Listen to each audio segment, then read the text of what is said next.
Velkommen til Television Copenhagen, et program på livsnyder. Programmet sponsoreres i samarbejde med DVDcity.dk, websiden med nye og brugte DVD'er. Michael Patnos har sine værker Reflection on Paris i Galleri Kunsthuset på Vodderfvej.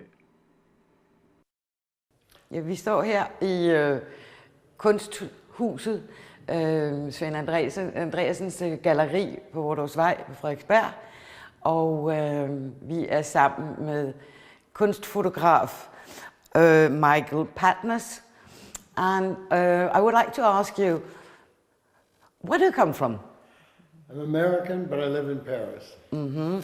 And why have you chosen Paris for it? And when did you move to Paris? I've lived in Paris for 13 years, in France for 13 years. Mm-hmm. And I've lived in France because I think, I've always thought that the stork made a big mistake when I was born and accidentally dropped me in Chicago, but she really meant to drop me in Paris. So okay. I finally got back to Paris. Okay. So now you've found the stork has disappeared, but you're there. The stork has disappeared, but there I am in Paris. Okay. Very happy to be in Paris. And when did you first start to to do all these lovely photographies? Well, you know, I've been taking pictures most of my adult life, but I never really thought I had anything original to say. And about 4 or 5 years ago, I got this idea of taking pictures of the store windows with the reflections. And everybody looked at them and said, wow, that's really interesting. That's something we've never seen before. And then I felt I had some original contribution to make. So then I was willing to show them in a serious way. Before that, I just took pretty pictures like everybody else. But this, I think it's original. Yes, so do I. You have had, it's the second time you're in Copenhagen. It's the third time. It's the third time in Copenhagen. Yeah. And why do you come back? Oh, everybody asks me, why do you go to Copenhagen? I say, the weather is cold, but the people are warm. I love to be in Copenhagen. I'm always very happy when I come here. Yes. People are very nice in Copenhagen. Yeah. Nicer than in Paris. Yeah, we were just about to ask you, what's the difference between Copenhagen and Paris? Well, you know, Paris is very sophisticated. I think Paris is more sophisticated than Copenhagen. But I don't know, the people are I think the people are very nice here. Unusually, to me, I think the people are really the difference. The people are nicer here. They're very friendly, they're very warm, they're accessible. In Paris, everybody's busy, they don't have time, they can't be bothered. I have very good friends in Paris, but you have to work hard to get friends in Paris. But things just flow naturally in Copenhagen, I feel. For me at least, it just comes naturally. And where do you live in Paris? I live in Belleville. Why have you chosen that part of the city? Well, it's a very interesting area. It's all mixed up. It's got lots of foreign people in it. It's very, as the French say, animé. There's always activity on the street. If I decide I want dinner at 9 o'clock at night, I walk out to the Chinese store and buy some Chinese food, or I go to the Tunisian store and buy some Tunisian food. So it's a very interesting area. Yes. The young people, it's filled with young people, just filled with young people. Yeah. So I like that a lot. Yeah. And, I've seen one of your pictures from Belleville. But now I think we're going to ask you about, you told that you had started to do reflections. Right. And would you please tell us a little about, just a little bit about what are these reflections? I think we have an example here from Paris. Well, if you take this is a window in a very fancy antique shop on the left bank. And these statues are all for sale in the window on the left bank. But people look in the window and mainly they're not thinking about the reflection on the window. But in fact, here you see the reflection of the Louvre across the river. And it just makes as a photograph, as an object, as a work of art, it's much more interesting when you see it. You know, the way most people see a city is through the shop windows. Everybody loves to shop when they go to a city. And when people go, they only look at what the guy is trying to sell you. But really, it's much more interesting than that. And it's got various levels, and it's a lot to the best picture is when the reflection and the contents of the window have a conversation with each other. Yes. So there are two images. These are not manipulated images. This is what I saw. But when the two images converse with each other, like we have all these statues here, but here's a statue in front of the Louvre, and it sort of goes along with the other statues. So when there's a conversation between the vitrine, between the surface and the contents, then it's a success in my term. I think it's a success. Yes, really impressive. Yeah. Thank you. But this time you have these reflection pictures, and you have Paris by night, and they are a little different, aren't they? Very different, yeah.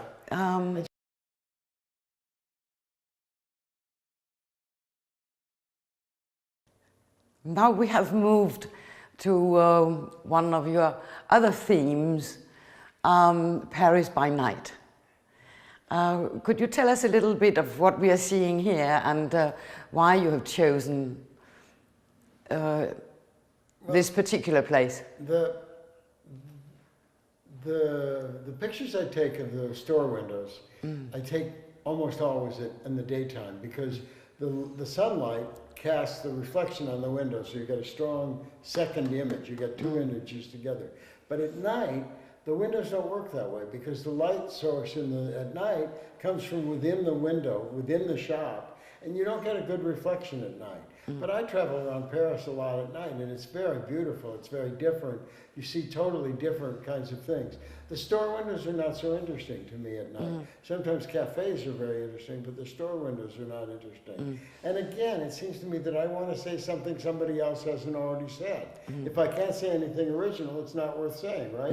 No. To re-say the same thing, it's not interesting. No. So I look for things that are where the light is beautiful, where it's an interesting point of view. And this is a photograph of the Place de la Bastille, and this is the Opera de la Bastille.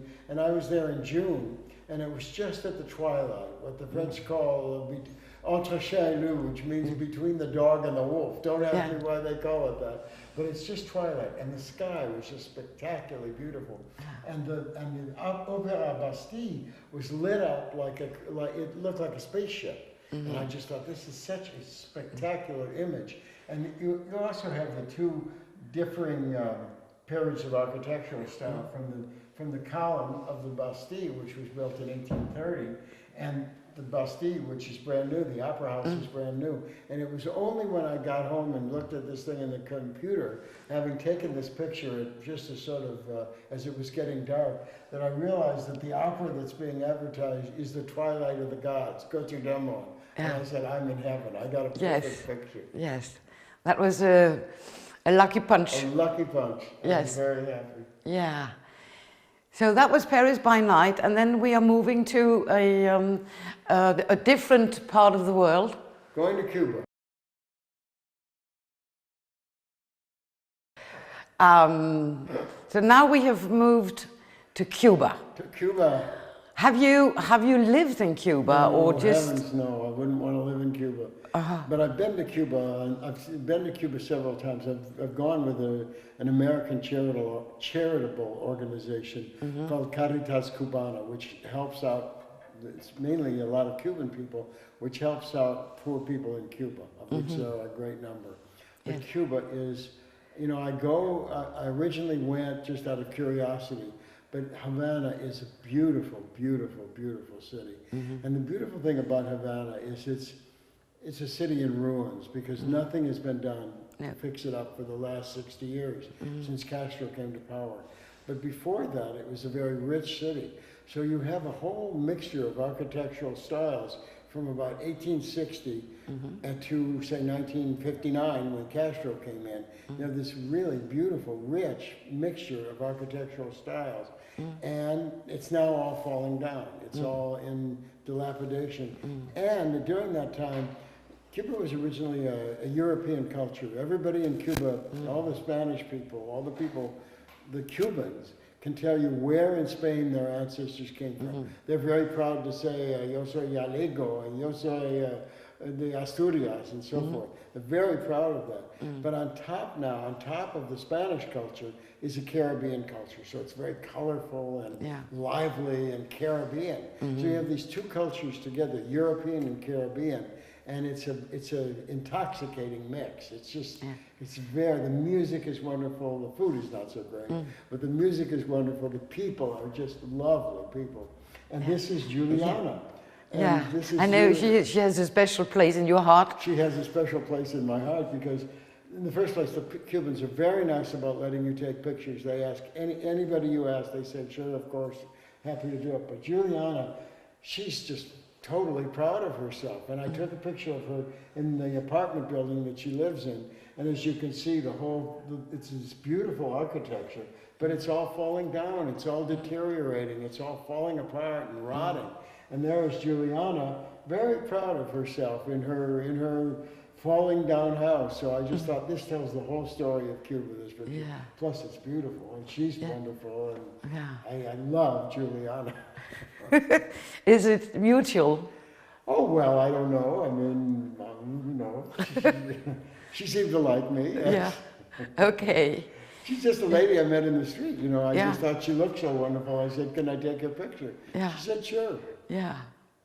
I think everybody would be flattered They are flattered. to have their photograph taken by you. Well, I don't know about that, but everybody likes to have their photo. A lot of people in Cuba are willing to have their photograph taken. Yeah, yeah. And I've taken a lot of really beautiful pictures of this colorful, dramatic architecture, this beautiful Spanish architecture, often falling into ruins and painted over with Cuban colors and so on. It's very interesting visually. I just think Cuba is thrilling atmosphere because the combination of it's all falling down, it's all sort of falling apart, and yet it's brilliant colors and it's wonderful architecture. So you've just got a whole bunch of things happening at the same time, and to take a photograph of all that is just fabulous. Good. What about new plans? Have you got other? You know what I'd like to do? I'd like to go to Palermo, which I was in Palermo last 30 years or so ago, and I don't remember it very well. But everybody says Palermo has also got beautiful architecture. It was very heavily damaged in the Second World War and hasn't really been repaired. No. So it's all falling down, and it's another tropical place, and apparently it's very colorful. So I'd like to go to Palermo. And I'd like to go to Prague, where I've never been. I think Prague would be very interesting. It's a very, what I say, it has something from Venice. In Prague. I've taken a lot of pictures of Venice. Have you? I've done a lot of work in Venice. I love Venice. I think Venice is a magical place. And just everybody says, oh, Venice is full of tourists and everything like that, but I think it's just magical to go to Venice. You have to go there at night. You have to stay there. Oh, yeah, you have to stay in Venice. Yeah. The last time I was in Venice, I was there for 2 weeks. I rented an apartment, and I was beside myself. I just was so happy in Venice. Yeah. Beautiful images. The architecture is so wonderful, and the reflections in the buildings are just beautiful. So it's Palermo and Prague. Palermo and Prague. On the agenda. That's on the agenda. I think Palermo is my next goal is going to be Palermo. Yeah. It's funny, it's not very interesting to take photographs in the United States. I was back in Boston a little while ago, and everything's new, and it's hard to get an interesting photograph when it's just all new shopping centers. And there's the same thing every place in the world. I went to the Kurfürstendamm last year in Berlin. Yes. Well, on the Kurfürstendamm, there's not a single shop that you can't see in Boston, in New York, in Paris, in Copenhagen. That's not interesting. No, it's not interesting. No. So I'm looking for interesting places. Anybody has any ideas, I'd like to hear it. Yeah. And you have told us about your fascination of the Cuban, the old Cuban houses and, well, falling down. And here we have another example. Would you please tell us about this picture?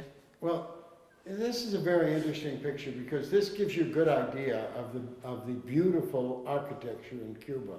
This is a plumbing supply store, and when they sell toilets in this store, you know, I mean, just it's perfectly ordinary. So these are toilets, and this is a reflection. But as you see, the architecture across the street is spectacular architecture. It's like Venetian palaces. It's beautiful architecture. And to have the Venetian palaces reflected in this window that is selling toilets, it's just a wonderful contrast to me. And I think the colors are beautiful and the architecture is beautiful. I think it's very interesting. I was tempted to call this picture Palaces and Thrones, because in English, the word throne, you know, throne is where a king sits in the castle. And throne in English is a slang word for toilet. So when you go to the toilet, you go to the throne. So I was tempted to call this Palaces and Thrones, but that seemed too complicated. But that's what it is. It's palaces and thrones. But it just gives you the picture of what Cuba is really like, with this wonderful, just where else can you see this combination of this whole spectrum of interesting architecture? Yeah. So, well, I think I would like to go there with you, so you could show me what it is. I'd love to show you. Cuba, you know, I've been to a lot of places around in Europe and America, and the last time I was in Cuba, I just said, this is really Havana is one of the most beautiful cities in the whole world. And people don't know that. I mean, it's falling down, it's rotten. The slogan, but the way the local people describe Havana is they say rotting sheets hanging on rotting balconies and falling into rotting streets. It's, you know, it's very that's poor. depressing. Well, it is, but it's beautiful, and the people are very courageous in relation to their very difficult lives. So I find it a thrilling and beautiful place to go to. I love to go to Cuba. And they still smile. They're still smiling. They're not smiling as much as they'd like to be. It's not a happy place. I wouldn't say Cuba's a happy place, but it's a wonderful place. And in the have you been to the countryside? I've been to the countryside. It's very beautiful. The countryside is very, very beautiful. There are lovely beaches. A lot of people go just for the beaches. But the thing that I like cities, obviously. Of course, yes. And Havana, I've just walked up and down the streets of Havana, and I'm just always with my jaw hanging down. It's so beautiful. And now back to something completely different. Back to Paris. Back to Paris and back to your reflections. And I know that you want to tell us the story behind this picture, because it's a very interesting story. It's a very interesting story. Technically speaking. Well, this bouquet of flowers is on a tapestry. It's a store that sells tapestries and materials of all kinds. And this embroidery, it's an embroidery on a tapestry. And in fact, the material that it's on is black. But you can't see the black in the picture.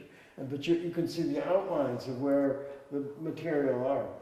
But when I looked at the picture, when I got it back and put it on the computer, the black was invisible. But the black, I didn't do any manipulation. I didn't change a single thing. That's the way it came out. Now these little lines here, these blue lines, are just the reflections from across the street where there was a store with blue lights in the window.